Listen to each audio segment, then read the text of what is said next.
Assalamualaikum warahmatullahi wabarakatuh. Raditu billahi robba bismillahirrahmanirrahim. Abi Muhammadin sallallahu Abi Muhammadin nabiyya wa rasulah.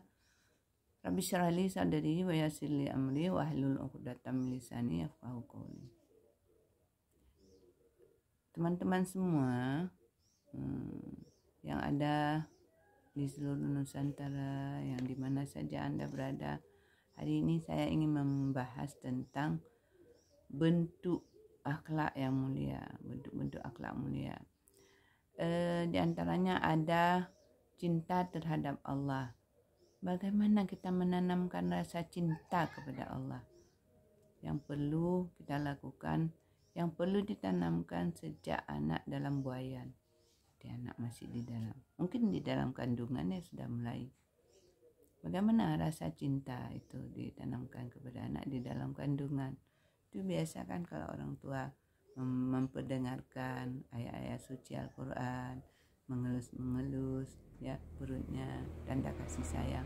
Itu ketika dia lahir di buayan, dia sudah mulai ditanamkan dengan mendendangkan sambil mengayun, mendendangkan. Itu orang-orang zaman dulu dia selalu mengayun anaknya dan mendendangkan kalimat-kalimat dengan melantunkan selawat-selawat badar, selawat-selawat kepada Rasulullah. Nah, di situ sudah menanamkan rasa cinta kepada Allah dan kepada Rasulnya, seperti La ilaha illallah Muhammadur Rasulullah. Itu suara saya kurang bagus, tapi itu alunan-alunan yang ditanamkan rasa cinta terhadap di dalam buayan. Nah, bagaimana ketika anak-anak itu sudah mulai dia masuk ke dalam sekolah, dia sudah mulai diajarkan, atau yang belum masuk misalnya di dalam usia 2 tahun, ada juga yang sudah dilakukan penitipan, ada juga yang sudah dilakukan. Jadi guru-guru atau orang tua itu mulai membiasakan membaca doa. Biasa membaca doa ketika dia mau makan, ayo kita baca doa dulu. Nah, itu diajarkan doa sebelum makan. Terus ketika dia mau mengambil sesuatu, melakukan sesuatu, ayo baca bismillah dulu. Nah, ketika dia menanamkan dalam rasa cinta kepada Allah dengan melakukan membaca basmalah ketika sebelum kegiatan dan membaca hamdalah setelah kegiatan. Ini bentuk-bentuk dan kita menanamkan kebiasaan-kebiasaan ini kepada anak supaya dia terbiasa. Terus selanjutnya kita bisa melakukan berdoa. Itu berdoa itu yang dilakukan setiap hari. Nah, pendidik peserta didik yang di TK juga dilatih cara-cara beribadah, bagaimana cara beribadah, bagaimana cara berzikir. Nah, membacakan doa apa saja ketika kita belum belajar, doa apa yang akan dibacakan. Nah, itu sudah terbiasa memang dilakukan di taman kanak-kanak dan di PAUD ya. Terus jangan lupa itu diterapkan ketika anak. Tidak mesti setiap hari kita harus memandu, tetapi kita mengajak mereka sudah terbiasa. Jadi sudah terbiasa berarti kadang-kadang tidak perlu kita yang memandu, tetapi ada kita membentuk kedua kelas, yang hari ini sini, besok siang yang lain, dan besok yang lain. Itu tergantung menurut absen, nanti akan kita suruh memimpin doa. Mengapa kita harus menyuruh anak untuk memimpin doa? Jadi kita melatih supaya dia percaya diri, dapat memimpin teman-temannya. Hari ini dia jadi pemimpin, besok lusa siang lain yang jadi pemimpin, dan besok lagi yang lain lagi jadi pemimpin. Jadi ini hal-hal yang memang yang kita anggap sepele, tapi efeknya sangat besar bagi anak. Nah, ini kan misalnya kita sudah mengajarkan anak yang terbiasa, mungkin di dalam lingkup sekolah, lingkup rumah lebih luas ya. Misalnya ketika anak setelah selesai makan ya, membaca doa sebelum sesudah makan dan mencuci tangan. Itu kebiasaan untuk membersihkan diri ya. Namun itu juga merupakan ibadah, dan dijelaskan kepada anak bahwa semua yang dilakukan untuk kebaikan diri, kebaikan orang lain, kebaikan lingkungan adalah ibadah. Jadi anak-anak melakukan ibadah. Ibadah itu ada imbalannya yang diberikan Allah, tapi bukan sekarang, kelak. Tapi yang efeknya sekarang, seperti kita mencuci tangan, itu ibadah, tetapi efeknya membersihkan diri, bersih, tidak ada kuman, tidak ada ini, tapi pahalanya ada. Bagaimana menanamkan kepada anak seperti itu? Nah, itu yang dilakukan berulang-ulang. Itulah pembiasaan.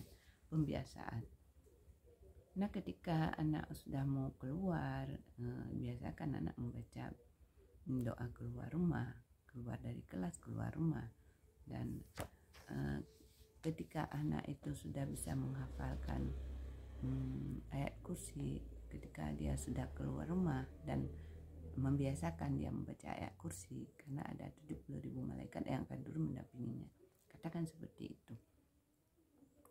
Terus ketika dia mau tidur, kita suruh dia baca doa, bukan hanya doa, tapi kita ajarkan dia untuk membaca Qul huwallahu ahad, An-Nas, Al-Ikhlas, Al-Falaq, nah terus ayat kursi. Mengapa? Terus membaca yang kebiasaan yang dilakukan Rasulullah. Terapkan itu, membiasakan seperti itu. Dan kalau di rumah, makanya orang tua ketika tidur anak didampingi dan membaca. Orang tua, anak-anak belum bisa membaca seperti ayat kursi, tetapi dibacakan dan berulang kali dibacakan, dia akan terhafal. Karena kita tahu bahwa anak-anak itu otaknya itu ibarat kertas putih ya. Kalau kita tulisi, apa yang kita tulisi itu yang terekam. Makanya ketika yang dilakukan udah selesai kita bacaan Al-Ikhlas dulu, setelah itu baca Al-Falaq, lalu kita baca An-Nas, dah Alhamdulillah, malikin, sudah selesai. Terus kita membaca ayat kursi. Nah, orang tuanya baca. Tapi kalau di sekolah pendidikan itu ada ketika tidur itu dibacakan ibu guru. Nah, setelah itu membaca itu lalu dibacakan lagi ketika tidur siang. Itu biasa ya, tidur siang diayunin. Nah, setelah itu dibacakan Al-Fatihah. Setelah baca Al-Fatihah, dia kan dibacakan lagi syahadat, bacakan selawat. Nah, setelah itu lantunkan membaca la ilaha illallah Muhammadur Rasulullah, dilantunkan sebagai nyanyian. Jadi dia cepat tidur dan terekam ya. Nah, dan berbagai doa-doa yang lainnya yang akan dibiasakan, misalnya doa berpakaian, doa membuka pakaian, doa ketika menggunakan pakaian, doa kedua orang tua.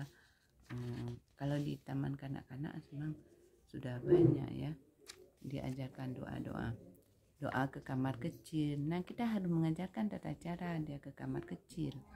Bagaimana kita kalau anak-anak mau buang air kecil, BAK. Kalau anak-anak kan bilang mau pipis, mau mau BAB, kan ajarkan dia. Kalau kita buang air besar tuh BAB, supaya ada kata-kata yang santun. Bagaimana masuk ke kamar mandi, kaki apa dulu, terus boleh nggak baca doa di dalam kamar mandi.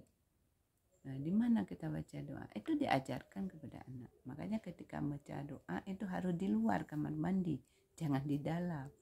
Jadi anak-anak kadang-kadang sampai di dalam sambil lalu lah dia sudah nyanyikan tentang lagu-lagu Allah, dia nyanyikan itu, dikasih tahu ketika ada yang tata cara itu membuang air besar, buang air kecil di kamar mandi, dikasih tahu sama guru dan dicerita berulang-ulang setiap hari. Setelah anak-anak itu terbiasa, sudah bisa, dia sudah paham bahwa kalau ke kamar mandi itu tidak lagi menggunakan kaki kanan masuk. Dia udah tahu dia kaki kiri, udah terbiasa, dan guru mengontrol ketika dia masuk ke kamar mandi. Dan tidak, kalau sudah diberitahukan, tidak perlu diulang-ulang, dilihat dulu prosesnya. Dan ketika dia udah masuk masih kaki kanan, ayo kita ulang lagi, tadi masuknya kaki apa ya. Jadi kita tidak menyalahkan, kamu salah, jangan katakan salah, tapi ayo diulang lagi, masuk kaki apa, kaki kiri, kalau keluar kaki apa ya, nanti kaki kanan. Dia sudah ingat, besok dikatakan lagi sampai beberapa kali, dan seterusnya. Dilihat saja dulu, kalau salah baru dibetulkan ya. Nah, itu tata cara yang masuk ke kamar mandi. Dan kita mengajarkan anak-anak berzikir juga ya. Mungkin ini saja dulu ya. Semoga teman-teman semuanya bisa menerapkan kepada anak-anak yang kita kanak-kanak ya. Semoga apa yang dilakukan guru menjadi amal ibadah. Guru mengajar di taman kanak-kanak itu banyak kali pahalanya, karena mereka yang pertama menerapkan, dan yang jika itu dilakukan sepanjang hayat itu akan mendapat pahala yang besar ya, pahala jariah. Saya akhiri, assalamualaikum warahmatullahi wabarakatuh.